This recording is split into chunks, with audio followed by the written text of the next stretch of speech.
যিনি admin user হিসেবে সিস্টেমে থাকবেন, উনি সাপ্লায়ার ক্রিয়েট করার জন্য, সিস্টেমে অনবোর্ড করার জন্য ওনাকে যেতে হবে অ্যাকাউন্টস অ্যান্ড ফাইন্যান্স ম্যানেজমেন্টের ভিতরে।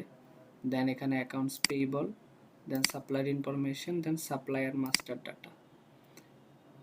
এখানে আসার পর ওনাকে সাপ্লায়ার মাস্টার ডাটা এই ফর্মে নিয়ে আসবে। এই বাম পাশে আপনাদের সাপ্লায়ার নেম, যেগুলো এই ডান পাশে আপনাদের ফিল্ডে ক্রিয়েট করা হবে, সেগুলো আমাদের বাম পাশে এখানে জমা হবে লিস্ট হিসেবে।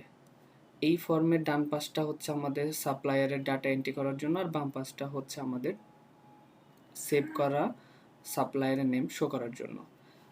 এখানে আপনারা নিউ বাটন ক্লিক করবেন, দেন সাপ্লায়ারের নেম দিবেন এবং সাপ্লায়ারের টাইপ দিবেন। সাপ্লায়ার কি মেডিসিন সাপ্লায়ার নাকি ইকুইপমেন্ট সাপ্লায়ার সেটা সিলেক্ট করবেন। দেন হচ্ছে কান্ট্রি, কোন দেশের কান্ট্রি সিলেক্ট করবেন। দেন হচ্ছে কোম্পানির নেম, এমন হতে পারে সাপ্লাই নেম একটা, তাদের অ্যাকচুয়াল কোম্পানি নেম আলাদা। যদি দুইটাই সেম হয় তাহলে এই কোম্পানির নেম এবং সাপ্লাই নেম সেম দিবেন।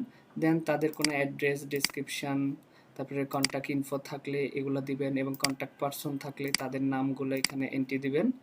দেন হচ্ছে এখানে একটা সেভ দিবেন। সেভ দিলে ডাটাটা এভাবে জমা হবে যে দুর্বার ট্রেড ইন্টারন্যাশনাল মেডিসিন সাপ্লায়ার, এই যে অ্যাড্রেস দিয়ে আপনি এইভাবে শো করবে এবং এই ডাটাটা আপনাদের সাপ্লায়ার হিসেবে তখন অনবোর্ড হয়ে যাবে।